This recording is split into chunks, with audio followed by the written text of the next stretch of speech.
Buenas! Sejam todos bem-vindos, bem-vindas e bem-vindes. Eu sou o Luiz Augusto e cá estou para mais uma leitura intuitiva de tarô filosófico. Vamos ver o que as cartas nos dizem para este final de lua cheia e final de semana também, não é? Eu já tinha embaralhado um pouco. Vamos cortar.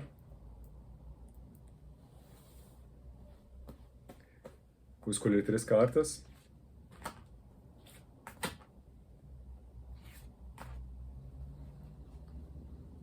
Pano de fundo para nossa leitura, o Eremita. Arcano 9. A gente falou sobre viagem interior, né, no vídeo anterior. Tá aqui o Eremita para dar essa continuidade. Primeira carta, a Estrela, Arcano 17. Segunda carta, a Força. Terceira carta, o Imperador. É interessante, porque o Eremita, ele meio que simboliza essa nossa volta dessa viagem interior, né? A volta desse momento de interiorização. E ele volta com a sua lanterninha já iluminando o seu caminho, e em alguns baralhos também, em alguns tarôs, ele protege, aliás, essa lanterninha com a capa,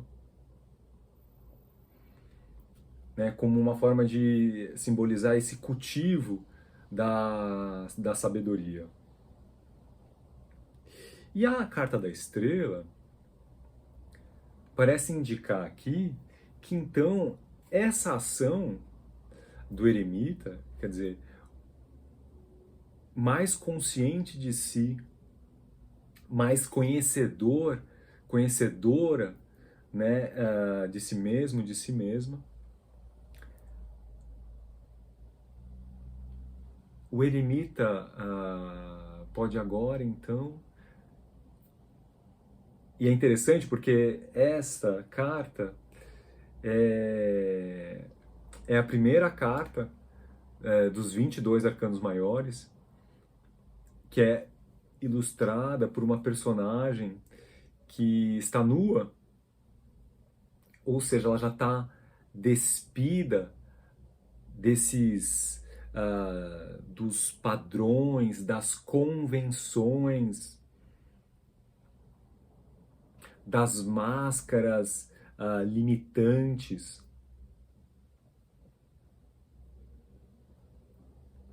E aí ela verte esses dois vasos de forma simultânea.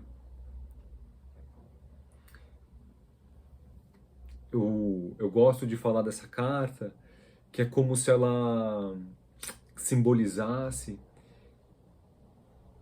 a nossa ação na Terra, que também se reflete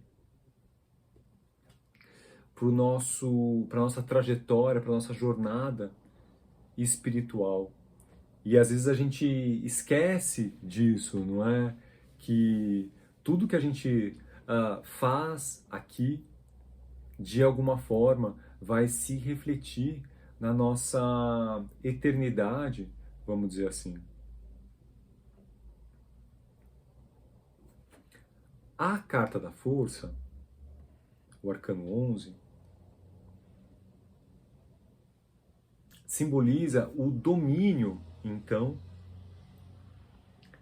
dessa nossa parte mais instintiva, mais impulsiva, que geralmente está relacionada à nossa personalidade, ao nosso ego, que é então o principal agente, vamos dizer assim, quando nós pensamos, então, nas convenções, nos padrões, não é? Porque é justamente o ego que, né? E aí quando a gente ah, fala do egocentrismo, do egoísmo, a gente fala dessa falta de consciência de que somos muito mais do que estamos no momento, não é? Nós somos parte da nossa, vamos dizer assim, da nossa verdadeira existência, né?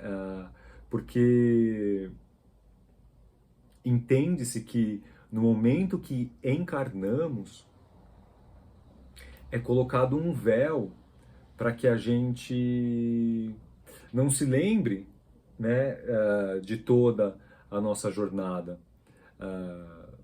que obviamente é para nos proteger, não é? Porque afinal não conseguiríamos lidar com tantas informações, mas por outro lado, isso também muitas vezes acaba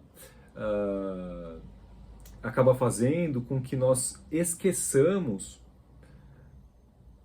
de que somos muito mais do que estamos, né, enquanto seres humanos encarnados. E que então é esse ego que muitas vezes briga pela sua preservação através da competição, através do medo, né? E aí ansiedade, vaidade, orgulho, inveja, cobiça, e aí, quer dizer, quando a gente acaba querendo, acaba enxergando somente a nós mesmos, a nós mesmas, e esquecendo de que fazemos parte desse todo, a gente acaba contribuindo muito pouco, ou às vezes até contribuindo de forma negativa, para essa nossa existência além matéria, transcendental, não é? Então, o eremita, né, que ao longo dessa viagem interior acaba por resgatar a sabedoria, né, que carregamos, pode de forma muito mais livre e espontânea agir no mundo de forma a acrescentar para além daqui. Mas lembrando que é uma batalha constante, e o Bhagavad Gita, que é esse livro da filosofia indiana, né? A tradução é a canção do mestre, a mensagem do mestre, vai falar dessa nossa luta interior. E, e a própria psicanálise também entende que essa nossa, vamos dizer assim, essa nossa parte consciente representada também pela nossa personalidade, vamos dizer, essa psique, como chamavam os gregos, a nossa psique, é justamente uma área de batalha. Os gregos entendiam que o ser humano era composto por três partes: soma, a parte mais material, a parte mais física, e essa parte mais instintiva, que herdamos e carregamos de forma ancestral, inclusive, né, de quando a nossa parte mais animal, vamos dizer assim. A psique, que vai falar desses nossos corpos emocional e mental, e, e psique, soma e... Ai, meu Deus, me fugiu Psique, soma... Ai, meu Deus, esqueci. Gente, não acredito. Bom, daqui a pouco eu lembro. Acontece, gente, é isso. Não tem roteiro, é uma leitura espontânea. É, que corresponderia então, knows, corresponde então à nossa parte mais elevada, à nossa parte espiritual. E que então, a psique né, que está entre soma e nous é justamente essa área de batalha. Enquanto, por um lado, tem uma parte nossa que nos puxa para esse instinto de sobrevivência e que acaba fortalecendo, vamos dizer assim, o nosso lado mais egoísta. Tem nous, que é essa parte mais espiritual, que batalha para que a nossa consciência esteja cada vez mais elevada e que assim possa enxergar de forma mais ampla e possa enxergar além, não é?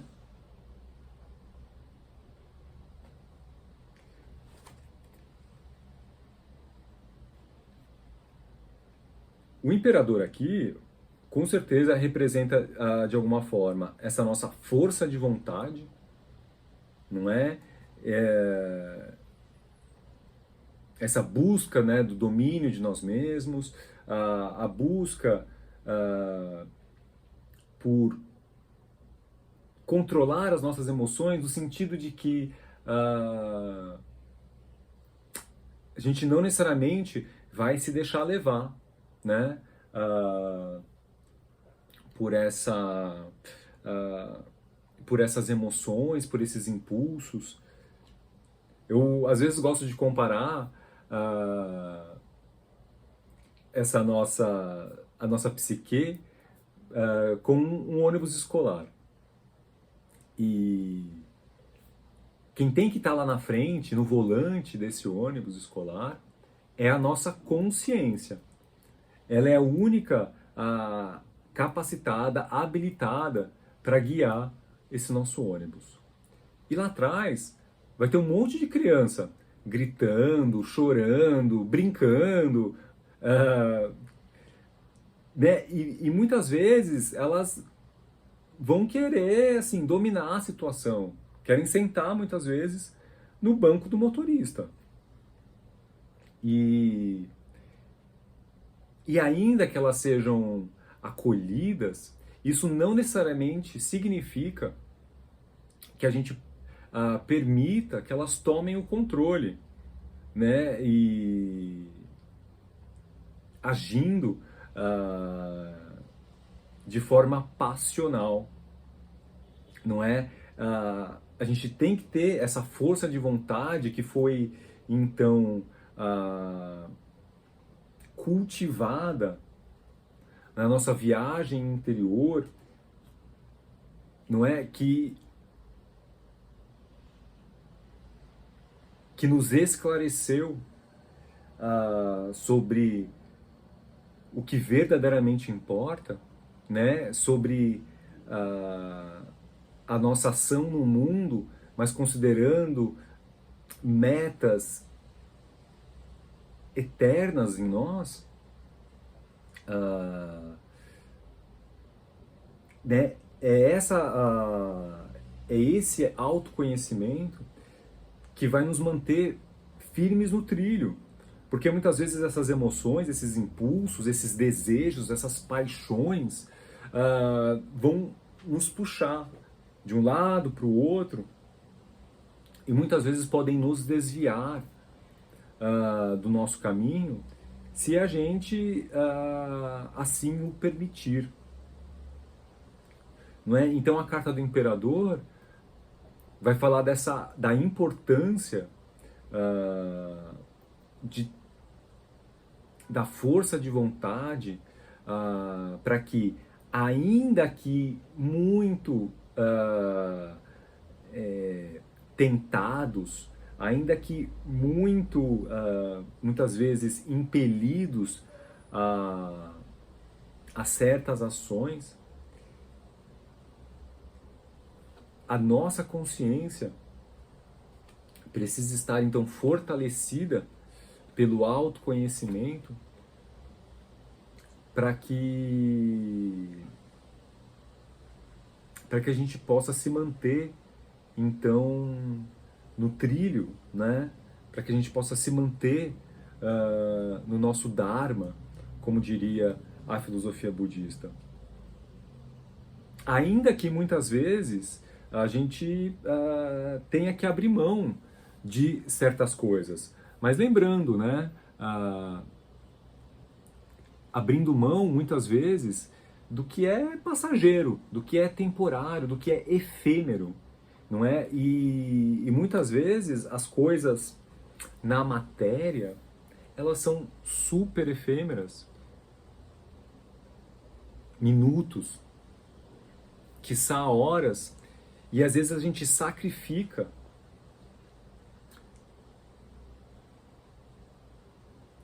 essas nossas metas maiores, né, por conta desses prazeres rápidos, não é? Então, muitas vezes quando eu converso com outras pessoas e eu sinto muito uma reação que é como se fosse que abrir mão de certas coisas é como se fosse algum tipo de punição.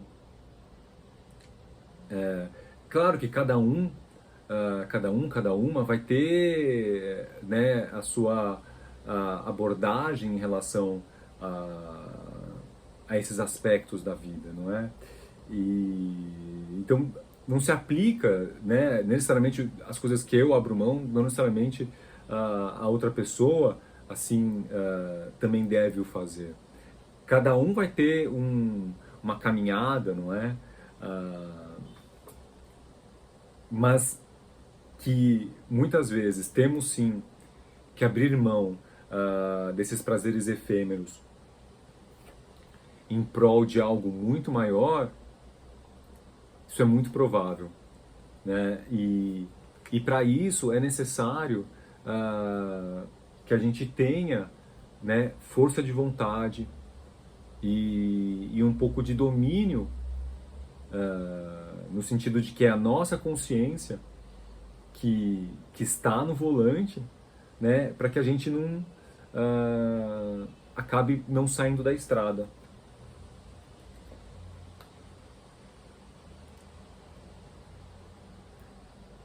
Mas lembrando que